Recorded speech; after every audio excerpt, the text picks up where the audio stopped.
Hello and welcome to Stretford Paddock. This is the post-match review. I'm joined by Stephen Howson. Just give me your overall thoughts on that, because that was an absolute whirlwind of a game. Top of the league, Joe. Right. For what, about 3 minutes at the end there? That's all that matters, isn't it? That's all that matters. So we finished the game top of the group, 7 points, equal on points with Villarreal, but we're ahead of them because it's... Can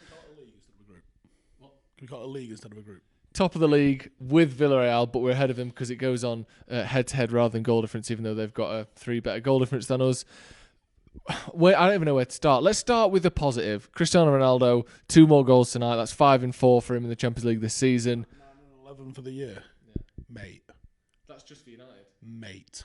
Yeah, because he's on more than a goal a game, I think, for the Portugal. Mm-hmm. He's dead good at footy, like dead good. Is that anymore?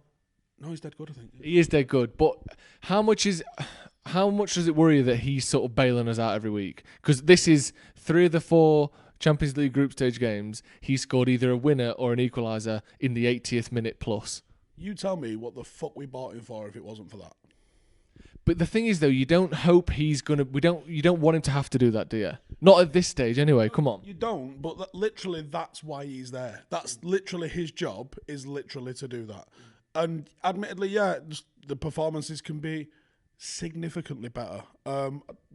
If anyone doesn't think a draw away from home against Atalanta is not a good thing, like, you're not paying attention. Even Ronaldo said it when he did his interview at the end there. He was like, I played in loads with Juventus, and this is always a really tricky, difficult place to come to. And I just said to you before we started, like, we've had a horrible run of all of those awkward, hanging teams to come up against lately, and we've come unstuck against a few of them, and then, we've no reprieve for that because you've got City at weekend. So, we're in a horrible, horrible run. The performances aren't there. So at times like this, sometimes you've got to dig in and just grind results out, and that was grinding a result out, I think. So for you then, tonight, is that more important than the performance? Because people like, to name a few, Paul Pogba getting a lot of stick, Harry Maguire getting a lot of stick. I think Luke Shaw was largely anonymous. McTominay, another one, not playing particularly well. McTominay was good tonight. Really? Yeah. In what sense? Although, I thought football, mostly, good. I thought second half he came into the game a little bit more, but first half he lost the ball a hell of a lot. Maguire is, I know he was poor after the Mykonos stuff last season, and I've been a big defender of Maguire. I think he's having comfortably the worst run of form in a United shirt. How much does that worry you? How bad do you think he's playing at the minute? I've just done my review, and I put that as, where's our £80 million captain? He can't even hit the minimum standard for a team at the moment, so I'm not sure how he's expected to lead. That's a worry for me, because I think your captain's really got how can he hold the rest of the team to a standard? And they're like, you got your underpants on back to front. Who the fuck are you talking to? Like, so I think that's a real issue for us, is that he ain't the leader in that dressing room. He's going to be looking alongside. He's not even the best centre half, let alone the best player. So he'd be looking at Varane going, well, I'm not going to tell him what to do. Looks up the pitch and go, I'm not going to tell Bruno what to do. He's probably not got the bottle to tell Pogba what to do. He's certainly not telling Ronaldo and Cavani. And by the way, Cavani, he had a little bit of a fumble where he almost played him in at the end, but I was about to say, everything he does is flawless. Yeah, apart from that. Yeah.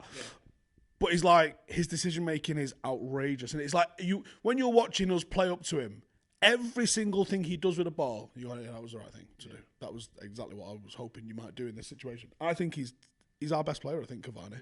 Even though he didn't get on the score sheet tonight, didn't necessarily impact the game in that way, I just think he's just unreal. Do you think he's going to start against City? Do you think he's crucial against City the weekend?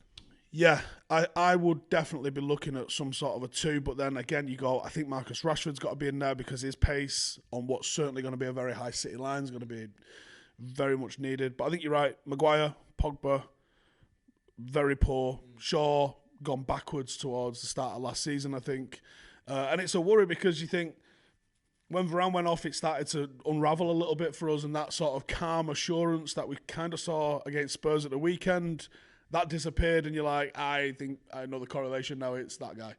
Yeah. But if United came, I don't know how long Varane's going to be out for. I think he probably misses City. Yeah. But if it was Bay and Lindelof, that's a big call out from Ollie to do that, to drop your captain for the Manchester derby. But would anyone be upset if he did?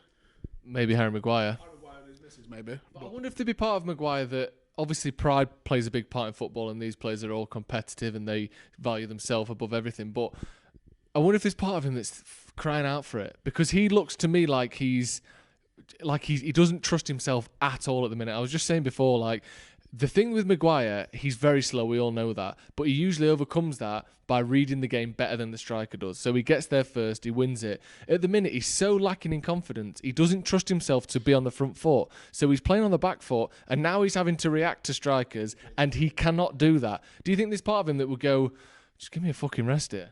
Maybe it's time for him to be like, oh, my ankle hurts, my hamstring's gone. It takes a big call for a player to do that. I wouldn't want a player to put anything on. No. But I think it's on the manager. This is, some things people go, all he's got to do, like when someone goes through 1-on-1 and misses, all he's got to do better there. Yeah. This is one of those things that's on the manager. Getting his team selection correct for this game. You got to know your players. You got to know when there's maybe personal factors. You got to know when there's, maybe whatever extenuating circumstances aren't working for him.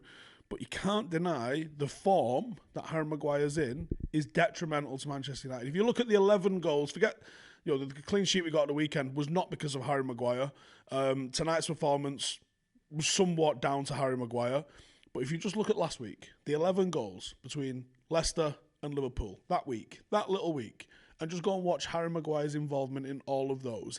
And then if you can honestly defend him playing, because I can't. Looking forward to the City game then.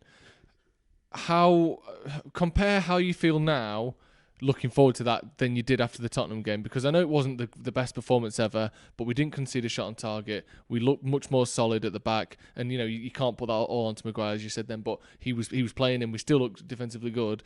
Now there's no Varane, Lindelof still question marks, but hopefully he'll be back.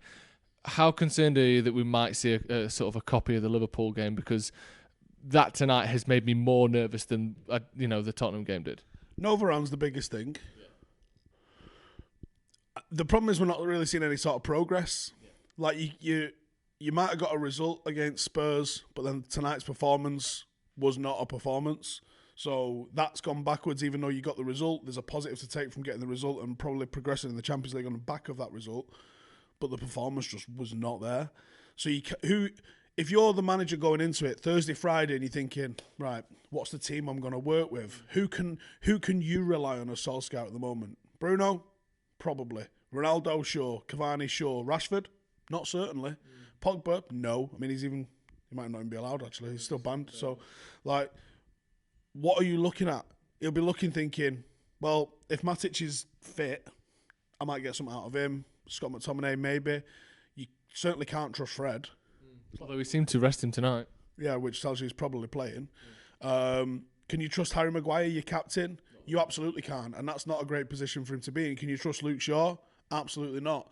So, did you just fart? No, it was the wall, I think. Yeah, the wall farted. Well, I didn't. It wasn't me, so I don't know what it was. Could have been you. All right, yeah, it was me. The predicament, Solskjaer carries the can sometimes for these poor performances, but how much is on him? There is some. It's not all on the players alone, but it's also somewhat on the players, with a little bit on the manager as well. So, who can he trust? Who can the people he can go? That's who I'll put my job on the line. You'll do a job for me, and I don't know if he's got 11 of those.